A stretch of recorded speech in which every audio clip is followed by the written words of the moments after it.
In the beginning, before you woke up today, before this conference, and before you were dealing with whatever burdens you're dealing with, before you had any worries, before you were grown up, before you had any responsibilities, before you knew what work was, and before you knew what it was to be wearied or broken, before you took your first step as a child, before you stood in your crib, before your mother first held you, before there were homes, before there were trees or heavens or skies or clouds or anything else, the mystery of your existence already was. For before there was anything else, there was Him. And the mystery and the meaning of your existence on this earth is found in His existence. In the beginning, there was God, and God is love. In the beginning, before there was anything else, was love, and that's the mystery of life. And for you, you exist because of love. And therefore, you seek love your whole life, one way or another. Knowing it or not knowing, you're seeking it. And even more so, your life can never be complete until you truly receive that love, and you truly give your life to loving and living your life for love. Therefore, no matter whatever else you do or get in life, no matter what your achievement is, without that love and without living for love, it'll all be for nothing. God is love. And so when He brought forth existence, He wove into it the mystery of love, and He made life inseparable from love. He created man, male, and female, that through male and female, life would come. And so when a man and woman come together in a covenant for the purpose of love, we call it marriage. The man becomes the bridegroom, the woman the bride. They come together in a sacred joining called a wedding. And that's why weddings are so beautiful, because they contain this mystery which is eternal and divine. But there's one particular wedding that is filled with the mystery of God, and that's the ancient Hebrew wedding. I want to take you back, pretend you're not in Pennsylvania anymore. I want to take you back to Israel in the days of Messiah, to the mystery of the Hebrew wedding. It went like this. A Hebrew girl and a Hebrew boy would grow up separately, in separate houses. Often they'd never know of each other until the time of their meeting. They'd both know that they were going to be married, but they wouldn't know often to whom. The Hebrew virgin would dream of the day, long for the day of finding her beloved and being joined to him. When the two now have come of age, the preparation for marriage begins. And the marriage could only come about this way. The Hebrew bridegroom, he has to leave his house and journey to the house of the bride, to her father's house. And there he comes and he visits her, whether she lives down the street, down the village, across the land. He has to come to her house no matter where, in a mansion or a mud hut, he must visit the bride. And the bride and her house must open the door to let in the future bridegroom. And there in her house, he would pledge his love to her. And there he must offer up a gift for her, a costly gift. The gift is called the mohar in Hebrew. It has to be costly because it's the sign of his love for her, the bridal price. And then he asks her to be his wife. And then she has to choose. Often he's a stranger. She hardly ever saw him before, or never. To say yes is to leave everything she's known, to embrace something she's never seen, to leave her family and her friends and her house, to go somewhere where she's never been. If she says yes, the mohar is given, and she's set free from the bounds of her house. The two are pledged to each other. They enter into a covenant. They share a cup of wine together, and a blessing is said. She is now the Kalah, the bride, and he is now the Khatan, the bridegroom. The two are deemed married, but only by their pledge. When the covenant is sealed, the Khatan, the bridegroom, bids his bride farewell, and he leaves her.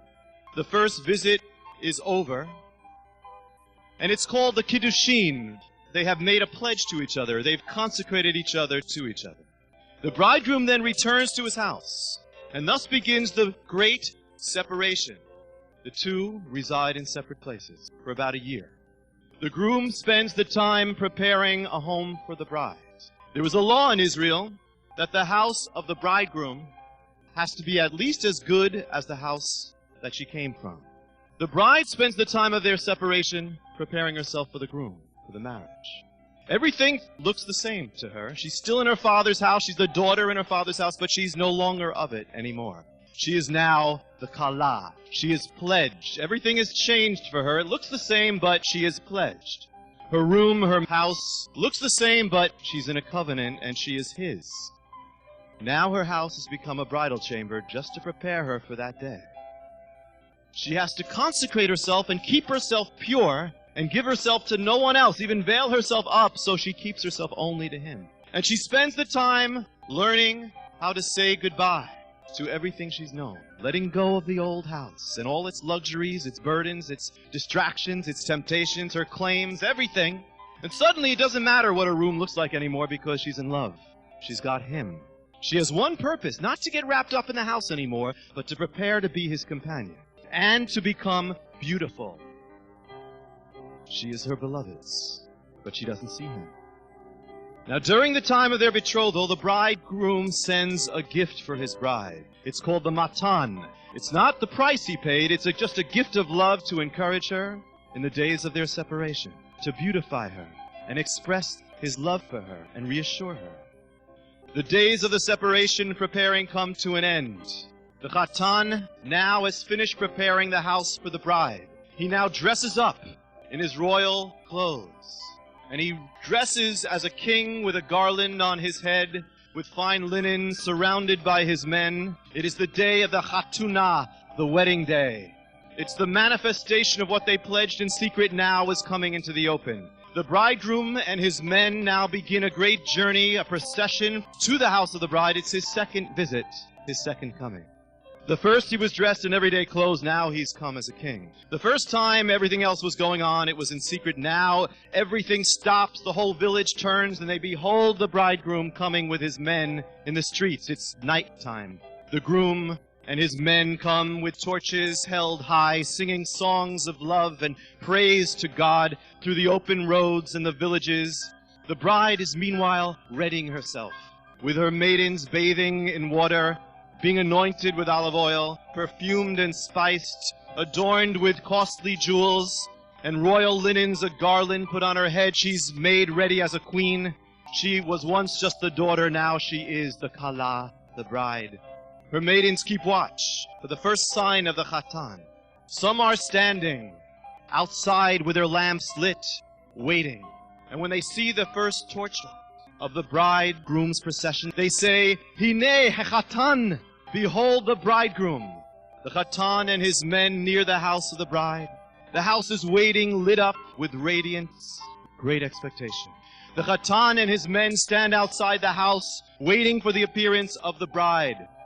And the Kalah appears through the door. She's nervous, but she's excited. She's walked through the door 1,000 times as a little girl, but now when she walks through it, it's the last time she'll ever walk through. Her maidens usher her out, and they bring her to the groom. The two stand there looking at each other, while everyone's watching, a king and a queen, and her face is veiled. And then he says to her, remove your veil. And nervously she removes her veil. And they stand there face to face. And then she puts it up again. The two of them are lifted up on a sedan chair by their friends. They're lifted up with great rejoicing, and the great procession begins with both bridal and groom's men and party. The procession from the house of the bride to the house of the groom, with torchlight and great company, as it is written, Kol simcha v'kol sason, kol chatan v'kol kalah. The voice of joy and the voice of gladness, the voice of the bridegroom and the voice of the bride are heard in the land. With music and songs of rejoicing through the streets of the village and the road, she looks back at her home, sees it fading away, growing smaller and smaller, knowing it'll never be her home again, and waiting for the sight of the house she's never seen, the house she's never dwelt in. And then she sees it, lit up, new and ready, adorned and waiting for her. And there inside the house and waiting outside the house are his family and friends, waiting to receive her, saying, Baruch Khatan, Baruch Kalah, welcome bridegroom, welcome Kalah. And they are lowered down, and they walk to the entrance, and the bridegroom takes his bride through the threshold, and people are showering them with bruchas, with blessings. She's greeted. She enters the house of the groom prepared for her. She's never seen it before. This is what she's thought of and dreamed of in her room. But now she sees it, and now it will be her home. They go inside where the celebration is, and a great festival is waiting which lasts 7 days. And in the house is prepared for them a canopy, the huppah, a symbol of the joining of the Khatan and the Kalah under the bridegroom's covering. And when she comes under it, everything that is his becomes hers. And the two sit there under the huppah as king and queen, just sitting in each other's presence, while all around them is celebration. The two lift up a cup of wine, a symbol of their oneness, the first since the day they pledged themselves to each other in secret. And during the 7 days of their celebration, the two of them slip away into the bridegroom's chamber. And there in the chamber, the two bear themselves to each other, and the two become one. The two become one. The mystery of the bride and the bridegroom. And now the meaning. And now the meaning of life. For all existence is a love story. For existence has come into being for the sake of a wedding. And the mystery begins with the Khatan. The Khatan of Khatanim, the bridegroom of all bridegrooms, in light of whom everything else is just a shadow. The Khatan Olam, the bridegroom of existence, the one who is from the beginning, and for whom all else is made, and as man from his rib came woman, so from his side comes the universe. He is the source of all love, the one who alone can fill life, and without whom everything else is empty, and without whom everything else longs for completion, and without whose love all else is wanting and nothing makes sense. Who is the Khatan? The Khatan is the eternal. The Khatan is God. He is the Almighty, He is the King of the universe, but He's first the Khatan, the bridegroom. And the mystery of the Khatan, in Hebrew the word Khatan comes from a word that means one who joins himself in love. Who is God? He's not cold or distant. He's the one who longs to join himself in love to his beloved. And what about the other part of the mystery? Who then is the Kalah? Who's the bride? Well, she's right here. You can't see the Khatan, but you can see the Kalah. The voice of the bridegroom calls to the heart of the bride right now and says, you are the Kalah. You are my Kalah, each one of you. Whether man, woman, Jew, Gentile, old, young, holy, struggling, you are my Kalah, or you were created to be my Kalah and are waiting. You came into existence for one reason only, to be my Kalah. And everything else is second to that. And everything in your being longs for that, whether you know it or not. And that's why you search to be married. That's why you search and go after things you can marry your soul to success, to security, to ministry, to a million things, because you were meant to be married, but to me alone. And that's why nothing else can fill you, because you are the Kalah, my Kalah. And so your deepest part in your life longs to be one with me. You are my Kalah, says your bridegroom. And I've known you before you existed. I called you into existence, says the Lord. I know your heart, I know your fears, I know your weaknesses and your mistakes before you make them. I know your secrets and I know what you try to hide. And yet I still love you. For you exist to be my Kalah. For I am the bridegroom of your soul. And so there is the bridegroom, and there's the bride.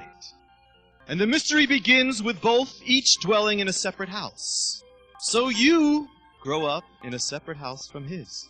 You grow up not knowing him, not seeing him, but longing for something more. You know there's something more. There's something or someone empty without him, and that's good, because it shows you're his Kalah. You're empty without him, and when he's not first in your heart, you're empty. That's good. Become to him. It's a love story in two different houses, the eternal and the temporal. The bride in the temporal, the groom in the eternal. According to the mystery, there can be no marriage until the Khatan makes a journey. Until the Khatan journeys from his house to the house of the bride. And therefore, according to the ancient mystery, 2,000 years ago, the Khatan made his journey. Not across the village or a town, but across eternity. God came to earth. The Khatan of existence came into our existence. The bridegroom made the journey into the realm of time and space. He came to our house, a world filled with imperfection and brokenness, because it was your house. He came as the Hebrew groom came, without great fanfare. And while everyday life was going on, he came unassumingly, for he must come that way first, for the bride must love him, not for his riches, but for him and his love alone. And it didn't matter what kind of house she was in. It didn't matter if it was a mud hut or a mansion. The Khatan would come. He came to the house of Israel and the house of the bride. And so in the same way, the groom has made his visit to you. Each of you, you were dwelling in your dwelling place, separate, and then one day you heard a knock on the door. It was the Khatan who came for you. And even now he comes, because that's his nature. Even you who have known him, he still knocks, and he still stands at the house, and the voice of the bridegroom calls to the bride and says, now, I am not far from you. I'm right here. I'm closer to anything or anyone else. Even the person sitting next to you, I'm closer. You could never journey to me, but I have come to you. I've come to your house. And it doesn't matter how far away your house has been. It doesn't matter. There's no distance with love. It doesn't matter what your house is like, even now what it's like. No matter how dark or poor or cold or cut off from me it's been. It doesn't matter. Still I've come. And still I knock. And now I knock at the door of your life and your heart, and still you have yet to truly let me in. And let me in. Open the door, my beloved, says the groom. Open the door to your heart. Open the door to your hurts and your tears and your wounds and your scars and your loneliness and your fears and your guilts and your regrets and your unforgiveness. Let me come in and let me touch it. You've got to open the door and let me in with no reservation. And that's the only way you can be healed. And that's the only way you can be filled, because that's why you exist, for me to come in. And so the virgin opens the door, and the Khatan comes into her house. And he doesn't judge her for her house, because he doesn't care about that. He's come for her. And so the Khatan comes into your house, and he says, I've come in. I've come into your secret places. And there's nothing that separates us. Your burdens are my burdens. Your tears are my tears. Your weakness is my weakness. Your sins are my sins. And your troubles are my troubles now. And your life is my life. And you never have to go through any trial or any burden or any temptation, any hardship alone anymore. For you will never be alone again. But you must share all you carry and let me carry it. So the Khatan enters the house. But for there to be a marriage according to the mystery, there must be an offering made. An offering to the bride from the groom of his love. The Khatan must give a gift for his bride that will show his love. And so the Khatan, according to the mystery, 2,000 years ago in our house, in the bride's house, in this realm, he offers the greatest of gifts, not silver or gold, but his own life, the life of God, the giving up of his life for her, for you. And the greatest gift she can ever receive, worth more than anything else. So the voice of the bridegroom says, I've loved you with an everlasting love. There's no end to my love for you. For I've given the greatest thing I could give, your mohar, I have given it. And there's no greater love. And so no matter what your life has been like, no matter how hard it is to feel my love, and no matter how many times you don't feel worthy of my love, it doesn't matter. I've given you your mohar. I've given you your gift. And that changes not. And if you were the only one in the universe, I still would have given it. And in my love, you're the only one. That's how loved you are. By virtue of my love and that gift, no longer shall you be called forsaken or rejected. No longer shall you be called sorrowful, but rejoicing and beloved. No longer shall you be called alone or cast off, but you shall be called mine. So when you don't feel my love, or when you do, when you feel close or far, it doesn't matter. I've given you your mohar. Remind yourself, my beloved, and that changes not through the good times and the hard times, through your dying day. That changes not. You are my beloved. And so the bridegroom offers his mohar. It is the visit of the Kiddushin when they pledge each other to each other. And so the Khatan must ask the beloved to be his bride. So he does, and she must choose, but she's scared. For the bridegroom asks her to leave everything she's known, to come with him. Everything she's seen and familiar, and even though it's been dark, she's familiar with it. And the Khatan always asks his bride to leave what she's known. And she must choose. She's pulled by the old. She's held by her fears, but she's drawn to the new. Her fears say no, but the deepest part of her heart say yes. This is it. And so the voice of the bridegroom calls to his beloved now. He says, come with me. Come with me. Let go of the old. Don't be held back. Be not bound anymore by the past. Let the darkness go behind. Once that's all you had, but now you have me. I've come to your house so you can come to mine. So the voice of the bridegroom says, will you be mine? Will you truly be mine? To have and to hold from this time forth, in good times and bad, and to share all things, to be with me always, to lean on my shoulders, to bear my name, to be one life, to love and to cherish all the days of your life, and then to forever. Will you be mine? And the beloved at last says, yes. And the voice of the bridegroom says, I, the bridegroom, pledge you, my Kalah, my love and my life, to have you, to hold you, to bless you and to keep you, to protect you and to be your strength, to embrace you and share everything you have, to carry all your burdens, to lead and guide you, to comfort and nourish you, to cleanse and cherish you, to love you and to never stop loving you, and to never leave or forsake you, no matter what, to be your companion and your best friend and your beloved from this time forth and to the days of eternity. The voice of the bride must respond and say, I, the beloved, take you to be the bridegroom of my soul, to have and to hold you, to keep and be kept by you. I pledge to love you with all my heart, mind, soul, and strength, to trust you with my life, to share all I have with you, to follow you, to be comforted by you, to forsake all others and consecrate my soul to you as my first love, to love you more than life and be faithful in good times and hard times, to never leave nor forsake you, but to be your companion, your helper, your beloved from this time forth and to the days of eternity. And the bridegroom answers, my life is now your life, and your life is now mine. And you are no longer what you were.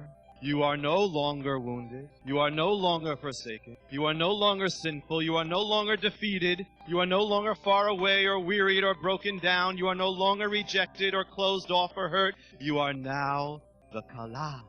You are my Kalah. And you're never again to live as if you were not. You are not what you thought you were. You are not what others think you are. You are my Kalah, and don't let anyone or anything or any feeling make you forget that.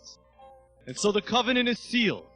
The bride and the groom pledge and consecrate themselves, you and he, by the drinking of a sacred cup of wine, their communion they've made to each other. And he says, I will again drink this with you when I take you home. It all takes place in quiet in the house of bride in secret. The Kiddushin is sealed. But then, according to the mystery, the Khatan must leave the house of the bride and return to the place from which he came. And so, after he gave her mohar in her house, he offered his covenant. He said this, let not your heart be troubled, and neither be afraid, for in my Father's house are many mansions. If it were not so, I would have told you. For I go to prepare a place for you.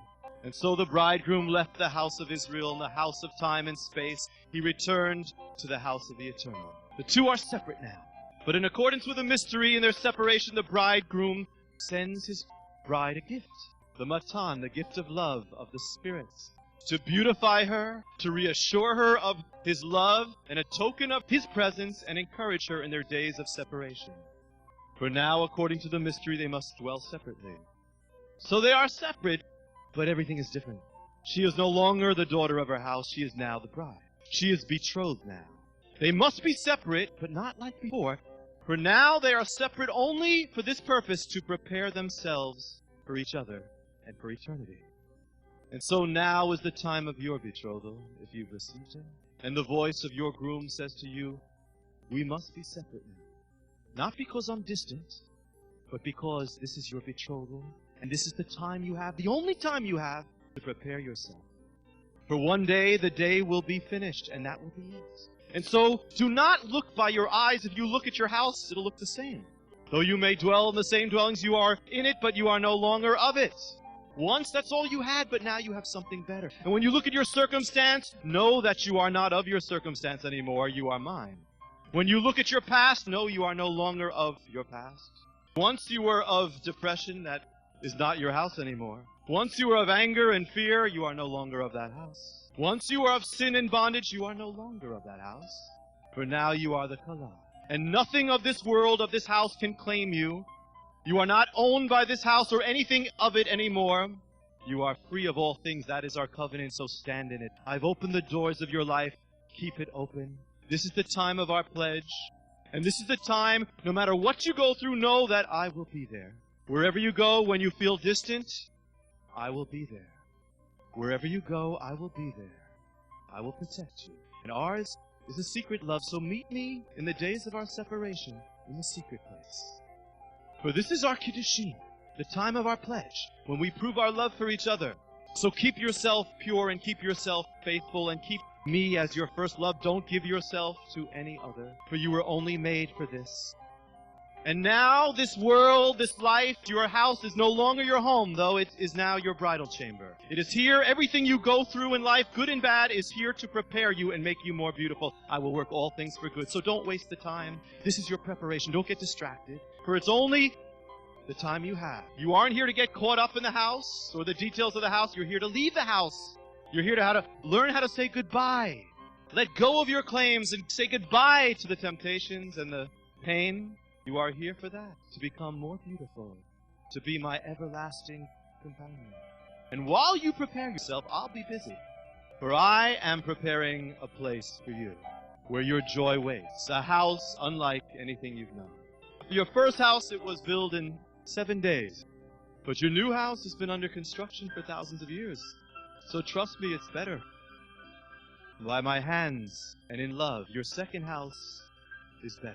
Your first house fades away, but your second is forever. Eye has not seen, nor ear heard, nor the heart of anyone conceived what I have prepared for you. And you are of that house. So whatever you are going through, know that you are not of this. Keep your eyes up. Keep your heart fixed. And keep your treasures up there, and no one can take that away from you. And the bridegroom said, I go to prepare a place for you, and if I go to prepare a place for you, I will come again and receive you to myself, that where I am, you may be also. And so then, according to the mystery, the days of the separation must come to an end. And the Khatan, according to the mystery, must come a second time. One more time.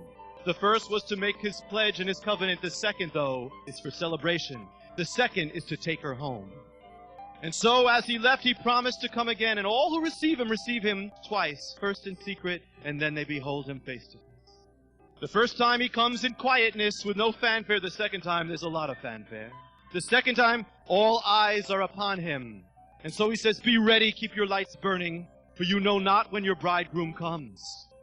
And then you will see him whom you have believed by faith. You will see him to whom you have been pledged, who was in secret. You will see him with your eyes.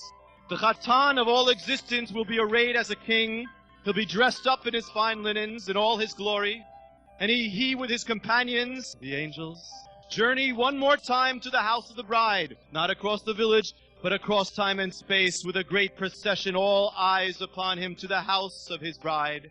And she, the Kalah, you are to be cleansed and spotless and beautiful and ready to go home. For then it'll be revealed who you are, the Kalah.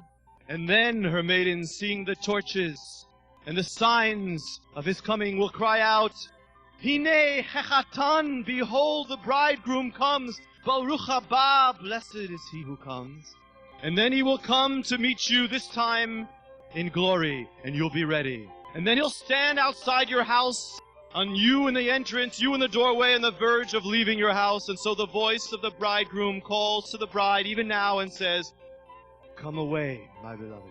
Come away with me, it is now time.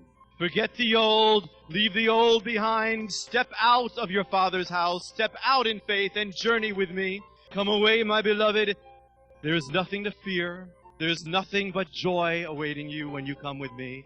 Leave the old and enter the new, for the winter is over. It is time for joy. I've come this time to take you home. And then the two will stand there. You'll be ushered to your groom. You'll be standing there. He, your Khatan, you his Kalah. The one who through all your days you prayed for, who answered your prayers, who took you out of the pit, who kept you and you loved him though you didn't see him. Now you'll see him, your secret friend. And the bridegroom says to the bride, remove your veil. It is time to see each other face to face. And the Kalah will hesitate, for you know all too well your blemishes and your scars and your imperfections. But you'll remove your veil, and then you'll stand face to face. And then he will wipe all the tears away from your eyes. And when you remove your veil, he'll say, I see no blemishes. I see no blemishes at all. You see, the mystery of the Kalah. Kalah means the bride, but it also means in Hebrew, the perfect one. For what bride is not the perfect one in the eyes of the groom? And so even now the bride must learn to see herself through the eyes of grace and the eyes of her bridegroom and become as he sees you in his grace, his perfect one, my perfect one. For now we see through a glass darkly, but then we shall see face to face. And then he'll say something like this, it's been a long time. It's time to go home. And you'll be lifted up together with him on the wedding chair by his companion, the angels. The procession will begin and you'll be carried away with him and you'll look back and you'll see the old house, the old life fading and fading and fading, the earthly dwelling receding, the old life fading away and all its burdens. And the bridegroom will say to the bride, don't look back. It's not your home anymore. It was never your home. It was only the place of your childhood and your preparation. For now you will no longer dwell in a house that passes away. I am bringing you to an everlasting dwelling place, from the earthly to the heavenly, the house prepared for you. And he'll say, look, and then you'll see it. The place the bridegroom prepared for you. The place you set your heart on. It'll be beyond anything you imagined, and the procession will bring you there. You and the bridegroom will stand, and he'll say, now, behold, here there are no more thieves to break in. Here there are no more moth or rust to devour, nor time to ravage or make old or weaken or make fade away. A house where you can never be hurt again or disappointed or be without or lacking in peace. A house that can never be taken away and a land of no more sorrow. For here there is no night or darkness or sorrow or pain or rejection or wounds. And here all the sorrows of the first house are redeemed, and all you did for me, my beloved, is now your treasure forever. And now will your joy be unspeakable. Enter, my beloved, and he'll bring you across the threshold.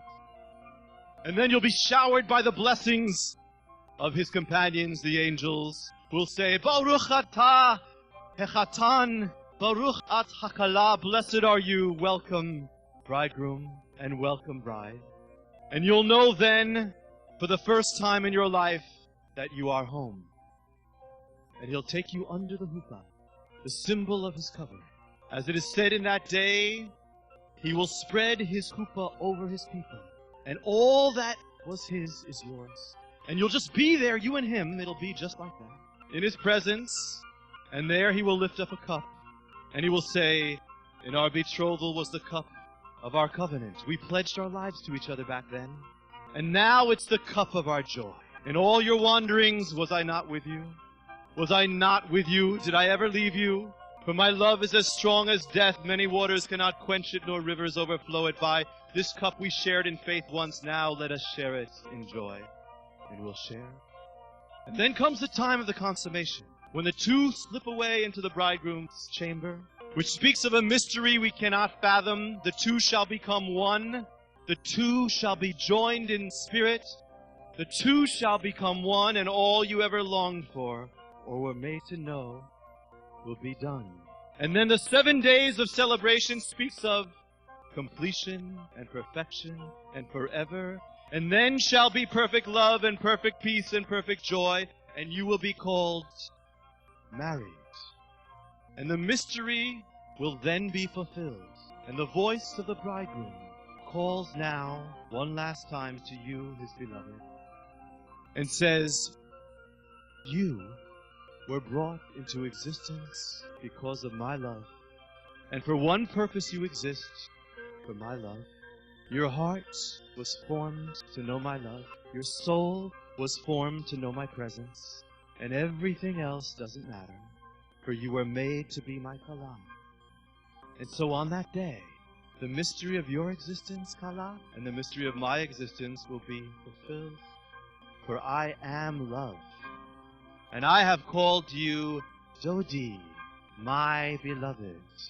And I call you now, forget not who you are and why you are.